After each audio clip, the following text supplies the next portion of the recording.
Hey there, sweet mama friend. Can I just say that the first day of virtual school was rough. And at the end of the day, I was drowning my sorrows in Instagram, and I saw my friend Liz Lewis, the Healthy ADHD podcast, had posted in her stories that her first day of virtual learning with her son was a dumpster fire. So we were messaging back and forth, commiserating, and she said, I've got to put this in a blog post because at least somebody could learn from it, because what else was there to take from this day? And I was like, I don't know if I want to do that.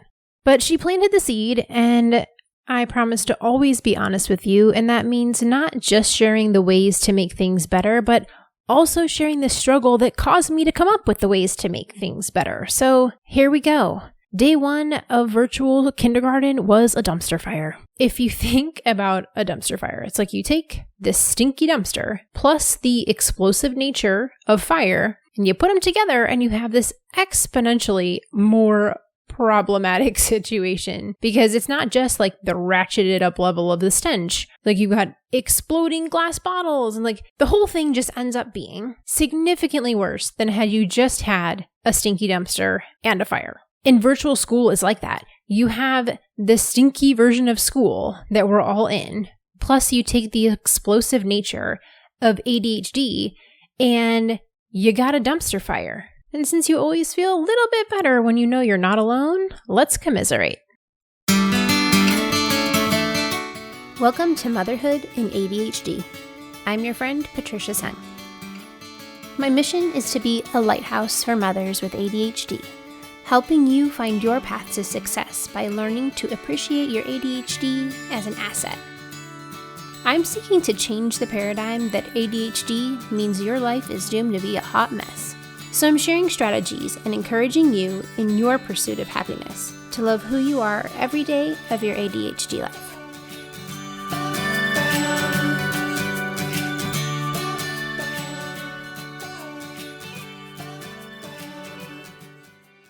Hey there, successful mama. It's your friend, Patricia Sun.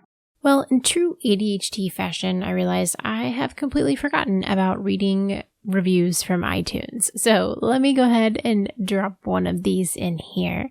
Today's review is from Mrs. G8622, and she says, "Love your show. Patricia, thank you for sharing your stories. Listening to your podcast is like listening to a friend or myself, lol. I relate so much about what you have to say." Thank you, Mrs. G. I love you so much back. I so appreciate when you all leave me a rating because, one, it's just nice to know that I am not speaking to nobody. And two, the more ratings you have, the higher you move in the search results, which means more mamas are finding the podcast and knowing that they are not alone. So thank you for helping us reach more mamas. So let's just start out by saying that this version of school just stinks. No matter what version you had to pick, they all stink. Everyone just wishes we could go back to normal, but here we are. Now, even though I did a ton of preparation, which we talked about in the last 2 episodes, I still did not bumper pad my ADHD sufficiently. I just didn't do it as well as I could have. Now, part of me was saying should have, but I'm not going to beat myself up because you can't predict the future. And I know that a lot of the prep I did made it better than it would have been had I done nothing. So I'm going to appreciate the wins that I put in.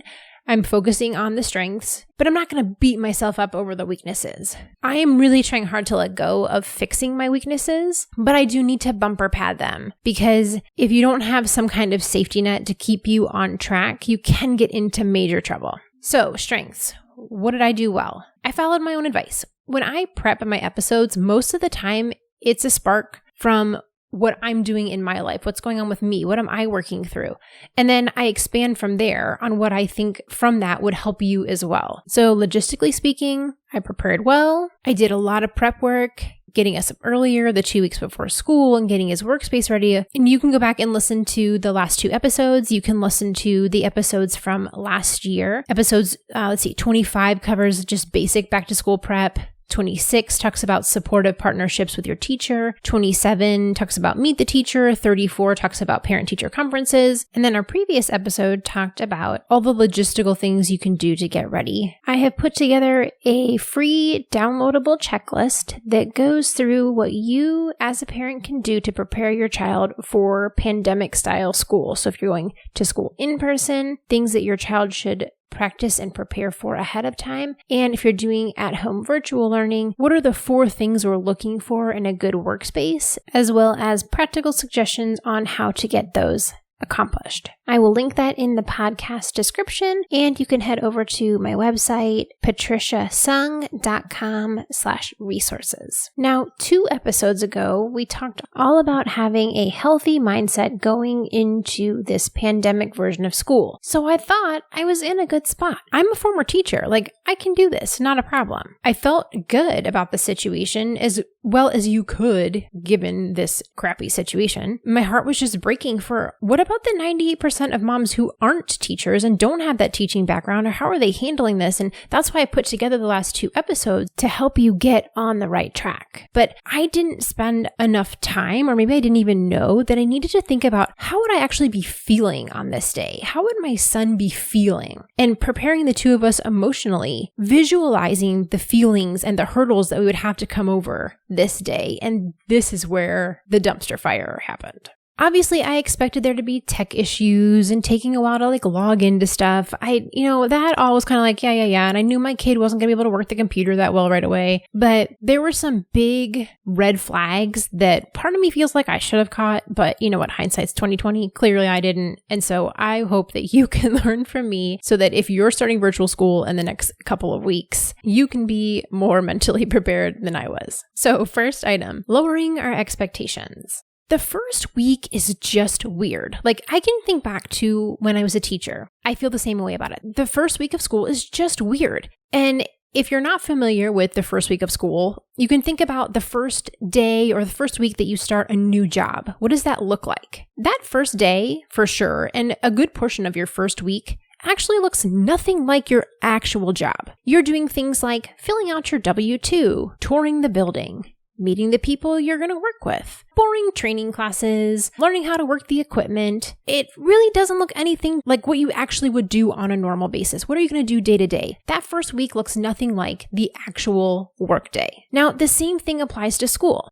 In class, that first week of school, we're doing things that are unusual. Instead of filling out a W-2, we're filling out all about me papers and learning the format of class. Where do you turn in your papers or your homework? Where's my seat? How do I find the markers? Where are the supplies? What are the rules and expectations that I am expected to follow? If you have to go to the bathroom, where is it? How do you ask to leave the room? All of these expectations are being set, and it's in little things like finding markers, and it's in big things like teaching your students your behavior management style and how do you deal with conflict and how do you treat situations that are difficult, like kids talking too much or being disrespectful. You're setting that tone for the rest of the year. We're doing really simple and easy assignments, for lack of a better word. They're kind of lame, but the point of that is to learn the procedure behind it. We don't want to overwhelm the kids with a complicated activity. And then also they're trying to figure out how to turn it in. That's too much. You want some success amongst the struggle. So, hey, we're going to do this really easy about me form. So tell me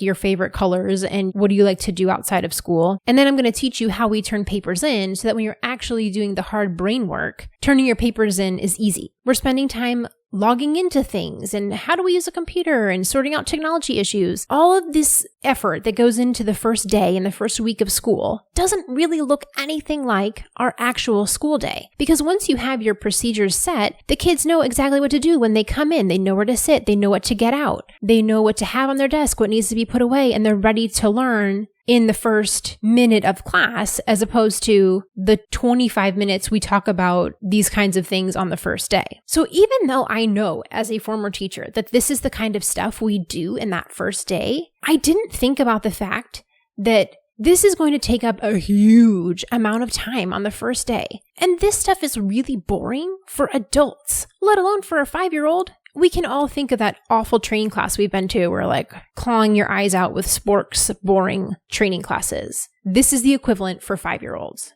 Actually, for any kid. I'm saying 5-year-olds because my son's 5 and this was my experience on the first day. But really for any kid, it's like that day is just boring. It's not exciting. We're trying to log into whatever program that we're all using. And, there's 20 kids and 3 of them have a technology problem. So 17 people are waiting around while 3 people's problems get resolved.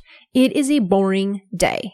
And on top of that, we are watching our kids struggle. And now I'm struggling along with him. Normally, we just get to send our kids off to school and we don't see the struggle. We don't see how they're trying to adjust to raising their hand or waiting to be called upon. Y'all, it was killing me that first day because my son's raising his hand to be chosen in his little Zoom class and he didn't get picked. Well, obviously the teacher can't pick every single person. And they had already had a chance earlier to say hi and tell everyone their name. But here's that first question. They're doing patterns of red, blue. And she's like, okay, what color comes next? And they're all raising their hands. And he's like, but she didn't pick me. So sad. And I'm like, oh, buddy, I'm sorry. But we have to take turns. There can't be 20 kids answering the question because we'd be here all day, right? But on Zoom, it's everything's taking longer. And y'all, I talked about this in the last episode about how everything's going to take longer. And in the moment, I don't remember it. So I'm watching my kid struggle with sadness about how he didn't get picked on this very first question. And I'm like, okay, trying to cheer him on. I'm like, I know it's hard, but she can't pick everybody. So I'm sure she's going to ask lots of questions today. You can raise your hand for the next one. Then after she picked 3 kids to fill out the pattern, some kids were crying. Thankfully, it wasn't my kid. But there's other kids who were literally crying because they didn't get picked. But here's the thing. That happens in school. That happens when the kids are all oh, I wanted to say something. They all say that. And you have to have that discussion there with them. But here I am having to watch my kids struggle in front of me while I am also struggling with him, trying to log into this thing that worked yesterday when I tried and now it's not working. It's just the struggle, y'all. So much struggle. So while all this struggle is normal, like I said, we don't normally have to see it. Normally, the kids are in school, the teacher walks through it with them, she knows it's going to happen, they have the discussion about it, they have that face-to-face validation of I see you, I saw you raising your hand, we're all going to take turns, everyone get a chance. But because we're all in separate rooms and we can't see that person struggling as well, I know they're all on the Zoom screen, but it's a different feeling of that person being next to you and seeing them struggle and seeing how they wait their turn. There is something that's just missing when you don't have that immediate feedback in your environment. So, hindsight's 2020. What would I have done differently? 1, I just keep telling myself, I know that this first week is weird. It's not representative of the whole school year and it will get better. If I could go back, I would have talked to Elijah about how this day would be hard. There would be a lot of waiting. We wouldn't all get a turn to talk. And honestly, I feel bad because our elementary school is very close to our house. We pass by it almost every time we leave our neighborhood. And we've been hyping it up for years about how cool it will be when you get to go to the elementary school. And this is not what we hyped up. It's not. And I was worried that I would disappoint him in telling him that this day would kind of suck. And that's kind of goofy because really he's new to school. He doesn't even have a context for the whole thing. But for most other kids, kids are perceptive. If they've been to school before, they're going to know that this is not what school is like. So pretending that it's going to be fine is doing them a disservice because then they're trying to understand, why is there this disparity between what I know school to be and what this is? How do I reconcile this difference? So it would make a lot more sense for us to just talk about it and be well, this isn't really what we expected. This isn't really what it would normally be like, but here's the kind of things we're going to encounter and we'll work through it. So I guess really it boils down to, I wish I'd had just an honest conversation about this is hard and it will get better beforehand. I mean, we had that conversation during the day, but I wish I had prepared him better for it. Another area that I really need to lower my expectations is how I'm putting my expectations on Elijah. As a teacher, I want my kid to be super perfect model student guy. And that is not a realistic expectation, nor even what he really should be shooting for. But I know that it's hard for me to watch my kid not be a reflection of me as a teacher. That is totally my problem. It is not his problem. And I have to let that go. And I'm working on it. I've recognized that that's a problem, and I am setting that one down real fast. It is perfectly normal and developmentally appropriate that a bunch of 5-year-olds cannot be model Zoom participants. There were kids picking their nose, there were kids with their head on the table, people not following instructions, kids asking 5 minutes after she started something if they should be working on the thing that they already were working on. At one point, one of the kids was laying on the floor with his camera focused on him, so he must have put the camera so that you could see him laying on the floor. That was not a coincidence. And those things are going to happen when you put a bunch of 5-year-olds on a video conference. So I just need to be okay that my kid told random stories and was a completely normal 5-year-old. His Zoom participation is not a reflection on my ability as a teacher. Next area of struggle was prioritizing. So I did clear my schedule. Like I took my appointments off, moved doctor's appointments around and all the stuff so that I'm home all day the first 3 days thinking like that would be enough. But I didn't think about keeping myself on task and prioritizing what was the most important. Prioritizing is a struggle for ADHD brains, and we're going to talk about that in the executive functioning series. That prioritization episode is coming out in a couple weeks. So out of habit, I started laundry first thing in the morning, but I didn't really need to be doing that. So then I was trying to juggle, flipping the laundry and hanging things to dry when I really should have just been sitting there with my kid. But it was out of habit. This was my routine. I throw in a load of laundry at the beginning of the day, and that took me away from being with him. And that was a moment where I needed to prioritize that laundry can wait. I have a laundry system. I'm very on top of my laundry. One day is not going to hurt anybody. Actually, I could skip laundry for 3 days and the world would be fine. No one's going to be out of underwear. And I didn't prioritize that correctly. And I also didn't feed myself breakfast. I was so busy making sure he was okay and everything was going according to plan. And I had been up for 3 hours and I hadn't eaten. And with my health issues, that's not a choice. I have to eat pretty much constantly throughout the day. So then I started feeling worse because I hadn't eaten. So I fixed that on day 2 by expecting nothing else of myself on top of school and subsistence. We just did those 2 things. The next area that I did not plan well for is the little brother. My 3-year-old just wanted to be in the middle of it all. He wanted to be at the computer, seeing what's going on. And my 3-year-old is super talkative, y'all. He talks all the time. So he kept asking questions and talking over the teacher. So now I can't hear what the teacher's saying. Elijah can't hear what the teacher's saying. It's just Joseph. Telling him to stay over here and play over here, trying to keep him away did not work. It was not a good plan. I really should have prepared for that better. That I am going to say I should have, because I feel like that's something that had I thought about for a minute, I would have known that was going to be an issue. As a whole, kids just do better when we prepare them, when we kind of give them a preview of here's what's going to happen. And I'm generally pretty good about that, having taught for so many years, but I didn't do it this time. It didn't cross my mind. I was so worried about all the other things that I didn't think about my other kid. I needed to have let him come over and look at Elijah's computer because he's super excited. I mean, obviously Elijah's excited too, but Joseph thought it so cool that Elijah had a computer. Honestly, I probably could have taken 3 minutes to show him around the workspace and see, here's all the stuff that Elijah has and here's what he's doing, and just let him kind of view the space instead of shooing him away, which just made him want to be in there more. And I need to have activities planned for him and keep him occupied in the times where I know that I'm going to have to help Elijah with the computer stuff. So I'm making notes in the schedule of okay, these times he's going to be fine on his own. These are the times where we're transitioning, when we go to switching to their elective classes, he needs help switching Zoom to Zoom, all that. Noting in the schedule, where do I need to be present with Elijah and where can I be focused on Joseph? And that's just going to be a balancing act going forward of how do I juggle 2 kids at one time. And I cannot imagine these mamas who are juggling multiple kids with multiple technology things. Oh, I am praying so hard for y'all, because dealing with 2 kids and only 1 in school is a dumpster fire. You have 43 dumpster fires, I'm sure. And the last area that I know I'm going to have to work hard on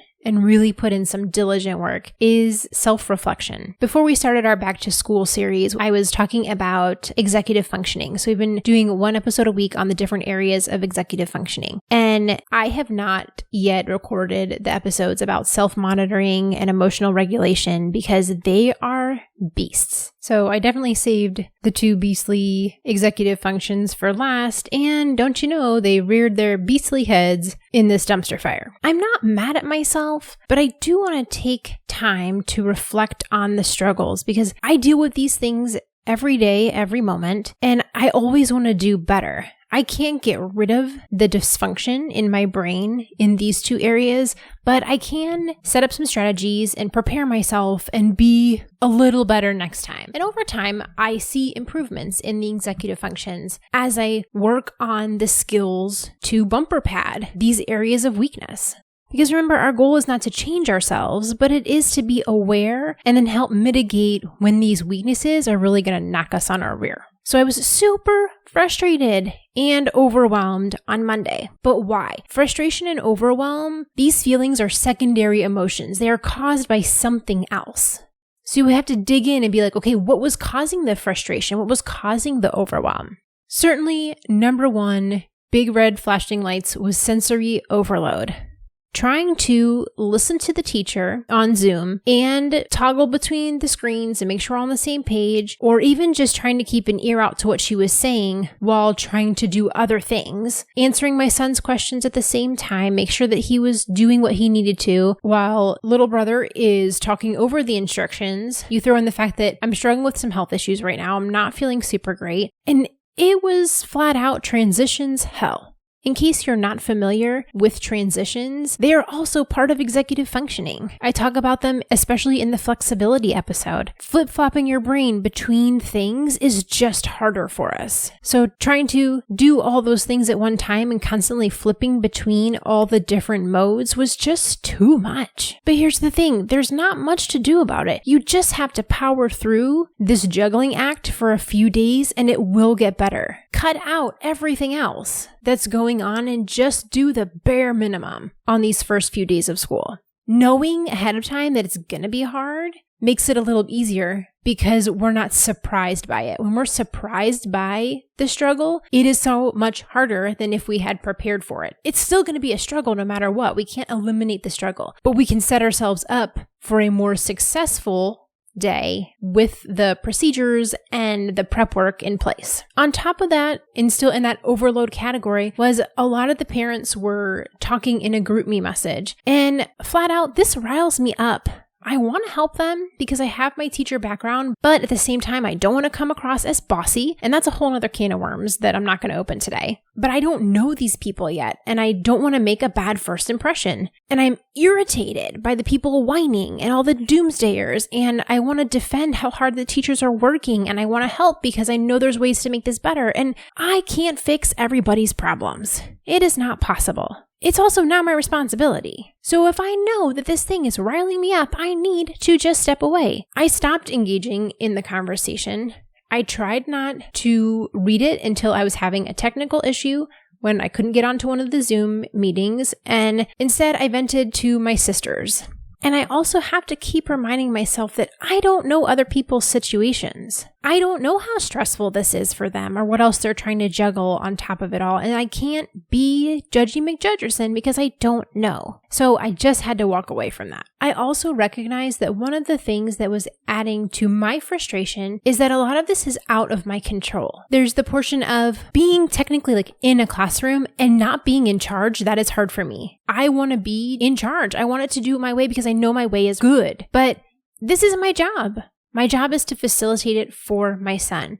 So even though my son's teacher was amazing, so amazing, in my brain, I'm still thinking of what I would do differently. And that's not fair to her, and it's not fair to me. So I have to let that go.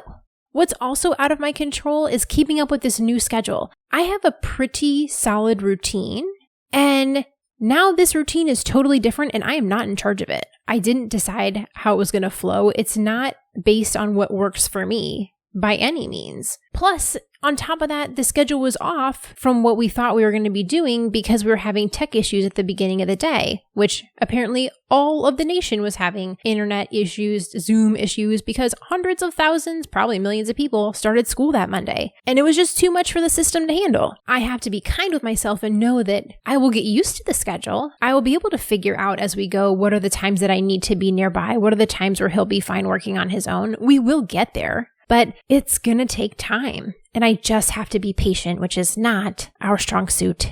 Another thing that's out of my control is that my son is independent. It's great. That's what I want him to be. However, that means that he wants to do everything himself. He wants to do all the clicking and the pushing and the typing, and he doesn't know where any of the letters are. So it takes 100 years. And in a normal day, I can handle that. I can be super patient. Like I was this weekend when we walked through like how to log on to all the stuff. I let him do all the typing, and I set that precedent of you have to be in charge of this. But here, when things are going wrong and I'm trying to fix things and figure out why we can't hear things on Zoom, I'm over there typing and he's getting frustrated because he wants to do the typing. And when I get frustrated and when I'm getting overwhelmed, I don't want him to do it. I just want to hurry up and fix it so that we can move on with our day. And then I'm making him more frustrated because he wants to do it because it's his computer and his school, and rightfully so. I needed to back off. Really, if we're like 2 minutes late to school Zoom when everything else has already gone to hell in a handbasket, who cares? It'll be fine. So I need to let him do it his way. If that makes him later, then that means that I need to start him earlier. One of their assignments was to draw their family, and my son only wanted to draw himself and our cat Scooter because the teacher was talking about her adorable puppy, and I started to argue with him. And then I realized, oh, what?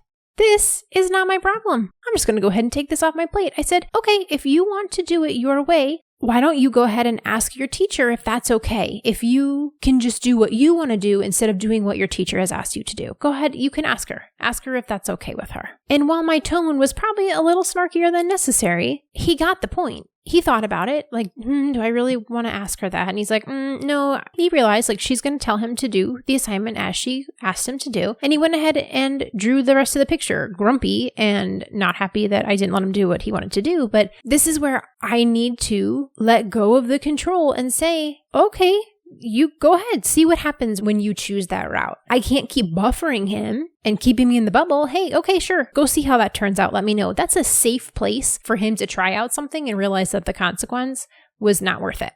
Something else I was feeling very strongly was panic. Because my son was struggling. It was a boring day. It was a lame day. Things were taking forever. And so he was starting to say things like, I hate this. School's so boring. This is taking forever. And I have now learned to separate the words from the feelings. Thank goodness I found Dr. Becky. You can find her at Dr. Becky at Home. That's her website or Instagram handle. She had a great video a few weeks ago where she explained how kids don't have the vocabulary or the experience to explain what they are truly feeling. So they say angry things because they're feeling angry, but their words don't necessarily match what's going on. Like they don't know the full meaning behind saying, I hate you. They're just trying to get across that they are angry or they are frustrated. And so we have to separate that because we as adults know that that's not really what they mean, right? We do want them to learn how to express themselves. That's important. That's healthy. They need to be able to do that. But not taking that personally because the actual word choice doesn't necessarily reflect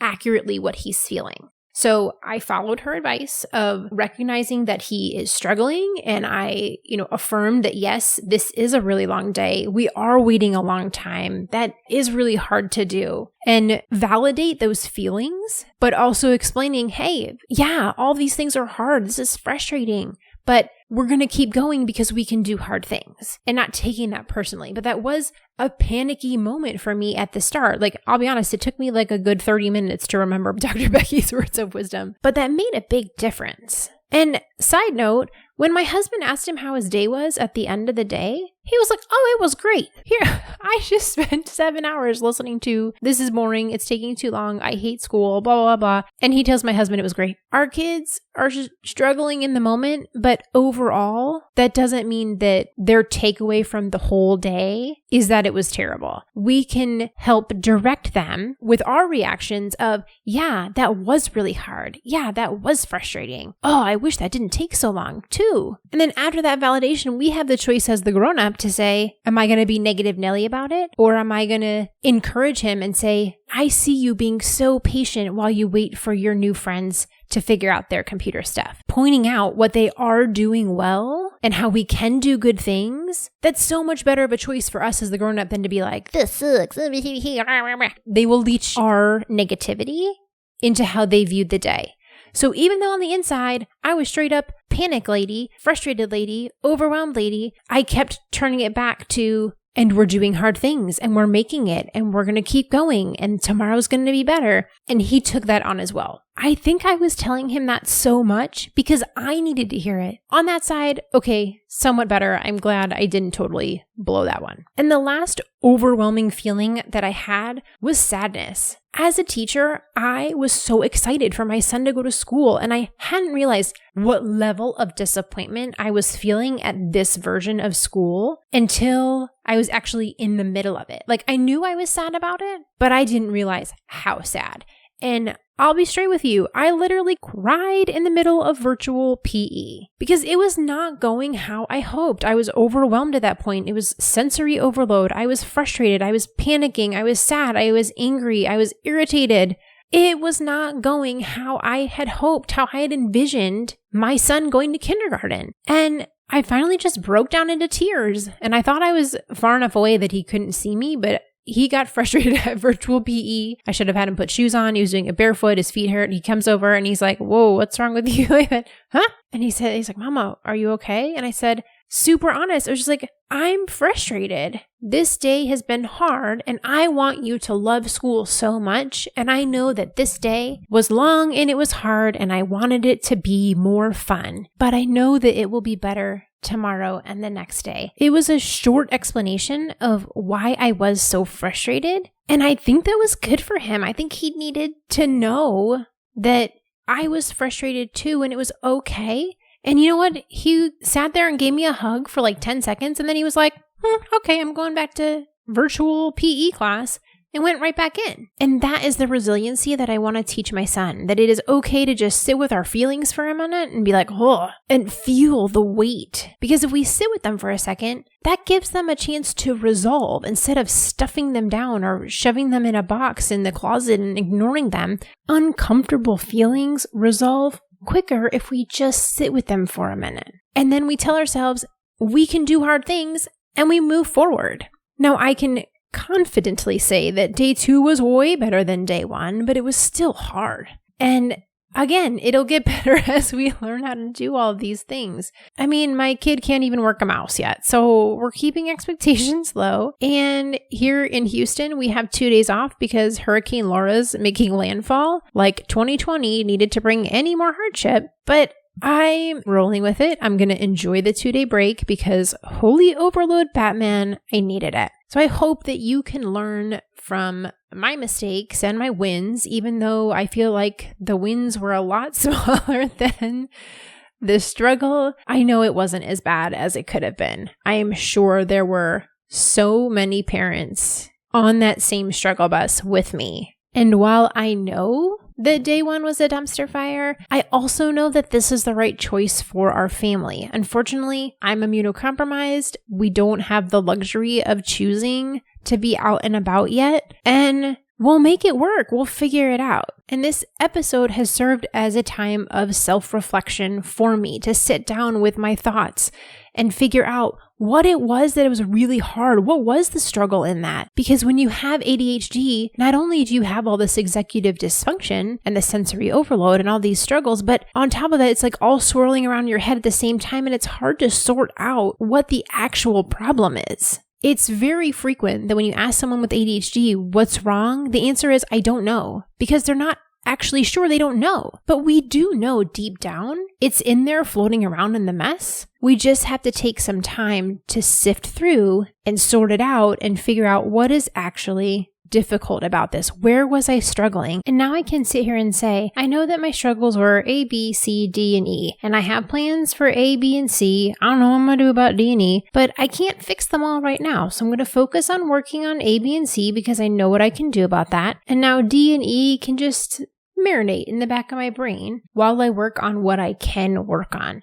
I'm only one lady. I can only do so many things at one time. But I have reset my expectations, and I know that those things are going to be frustrating until I figure out how to bumper pad those weaknesses. I've reminded myself that this week is going to be weird. It's going to be the week of filling out W-2s and touring the place and sitting through lame trainings. It just is what it is. And with a healthy mindset and how I've taken time to say, this is what I need to work on, it will be better. So I invite you to think about, what are the things that might be really hard for you? What is unique to your situation? Take a few minutes and jot down, where is this going to be hard? And what can I do ahead of time to make it a little bit easier? This is going to be a hard thing for the next few weeks, but that doesn't mean it's going to be hard forever. And if you realize, hey, this isn't going to work for our family, you have a chance to come up with plan B and pivot and make adjustments to the plan to work for what you all need. So sweet mama, I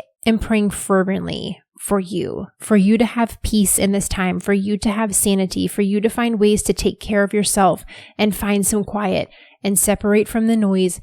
And even if it's just 2 minutes in the bathroom, how can you create calm knowing that this is going to be a struggle bus? These are the times where we grow, we improve, and if we go into it with the mindset that we can do it and we're going to be proactive, then we can turn this into something really good. May you find some rest in this back to school season. Take care of yourself, put on your oxygen mask, and breathe. We will all get through this, successful mama, even if we all smell like dumpster fire by the end. I'll talk to you next week, successful mama. Thank you for listening to Motherhood and ADHD. For more resources, head over to our website, www.motherhoodandadhd.com.